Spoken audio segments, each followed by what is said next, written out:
16 বছরের জালেম 5ই আগস্ট ভাইগা গেছে, অতএব 2 উইকেট পড়ে গেছে, বাকি উইকেটগুলোও পড়ে যাবে ইনশাআল্লাহ। 2024 সালে 2 উইকেট পড়ছে, বাকি উইকেটও পড়ে যাবে ইনশাআল্লাহ। সাইফুল ইসলাম আলিফের রক্ত ঝরিয়ে বাংলাদেশের জমিন উত্তপ্ত করতে চেয়েছিল বেঈমান, ঠিক কিনা বলেন না? আমরা ইমানদার, আমরা ইমানদার। অতএব তোমরা মুনাফিক, তোমরা আব্দুল্লাহ ইবনে সাবার অনুসারী। জঙ্গে সিফফিনের মধ্যে রাত গভীরে ইমানদার মুসলমানদের উপরে হামলা করেছিল এই মুনাফিক গোষ্ঠী। আজকে আবার সেই মুনাফিকের প্রেতাত্মা আবারও নতুন করে একই রকমের আক্রমণ করে ইমানদারের রক্ত ঝরিয়েছে, মুসলমানের রক্ত ঝরিয়েছে, আল্লাহর বান্দার রক্ত ঝরিয়েছে।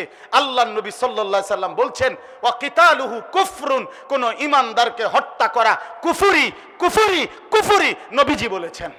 অতএব তোদের ফতোয়া তোরা নিস, তোদের ফতোয়া তোরা নিস বেটা।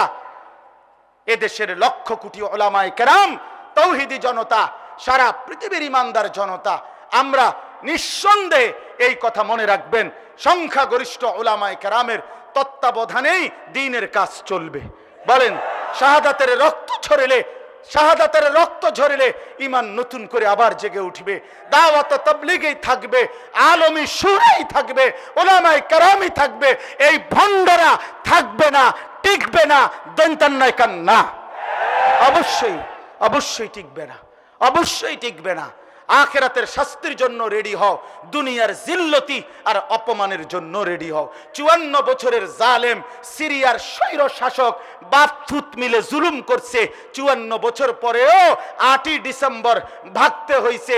16 বছরের জালেম 5ই আগস্ট ভাইগা গেছে, অতএব 2 উইকেট পড়ে গেছে, বাকি উইকেটগুলোও পড়ে যাবে ইনশাআল্লাহ। 2024 সালে 2 উইকেট পড়ছে, বাকি উইকেটও পড়ে যাবে ইনশাআল্লাহ। 2024 সাল উইকেট পড়ার বছর। এ বছর বোলিং ভালো হয়েছে, হ্যাঁ, কররা বোলিং। এবার 2 উইকেট পড়ে গেছে ইতিমধ্যে। প্রথম উইকেট পড়ছে 5ই আগস্ট, দ্বিতীয় উইকেট পড়ছে সিরিয়ার বাশার আল আসাদের উইকেট 8ই ডিসেম্বর। আগামীর উইকেট নেতানিয়াহু, ইসরায়েলের ওই প্রধানমন্ত্রী, তার উইকেটও পড়ে যাবে ইনশাআল্লাহ। হ্যাঁ, সোজা হিসাব, মোদি কিংবা ইন্ডিয়ার কোন ষড়যন্ত্র বাংলাদেশের 1 ইঞ্চি জমিনে বাস্তবায়ন হবে না। একবার শহীদ সাইফুল ইসলাম আলিফ, অ্যাডভোকেট সাইফুল ইসলাম আলিফের রক্ত ঝরিয়ে বাংলাদেশের জমিন উত্তপ্ত করতে চেয়েছিল বেঈমান, আজকে আবার টঙ্গীর মধ্যে ইমানদারের রক্ত ঝরিয়ে বাংলাদেশকে আবার উত্তপ্ত চেয়েছ। আমরা স্পষ্ট করে বলি, ভারতের প্রেতাত্মারা, রয়ের এজেন্টরা, তোমাদের সিদ্ধান্ত, তোমাদের চিন্তা এই জমিনে বাস্তবায়ন হবে না, হবে না, হবে না। আমরা কলিজার খুন দিয়ে এই জমিন রক্ষা করব ইনশাআল্লাহ। বাংলাদেশ কালেমার জমিন, বাংলাদেশ কোরআনের জমিন, বাংলাদেশ ইমানদারের জমিন। এদেশে হিন্দু থাকবে, কোনো আপত্তি নাই। আবহমান কাল ধরে হিন্দুরা আছে, এখনো থাকুক, কিন্তু ইসকনের গুন্ডারা, সন্ত্রাসীরা এদেশে থাকতে পারবে না। ঠিক তেমনি ভাবে দাওয়াত তাবলীগের কাজ চলবে, কিন্তু সাদার অনুসারীদের কাজ এই দেশে চলতে দেওয়া হবে না, হবে না। তোদের ভারতের বাবার কাছে তোরা চলে যা, ভারত বেটা, তোদের কাছে উনি যেখানে ওইখানে যা বেটা। এটা ইমানদারের জমিন, উলামায়ে কেরামের জমিন, এটা শাহজালালের জমিন। আমার দেশের লক্ষ কোটি ইমানদার যুবক ইনশাআল্লাহ কলিজার খুন দিয়ে ইসলামের পতাকা উড়াইয়া রাখবেই ইনশাআল্লাহ। আমরা রাজি তো ইনশাআল্লাহ, আমরা রাজি তো ইনশাআল্লাহ। আমরা 130 কোটিকে ভয় পাই না, আমাদের একজন, তিনি আল্লাহ। কয়জন? তুমি ওই পেঁয়াজের ধমক দিও না, আলু বন্ধ করে দিবা, পেঁয়াজ বন্ধ করে দিবা।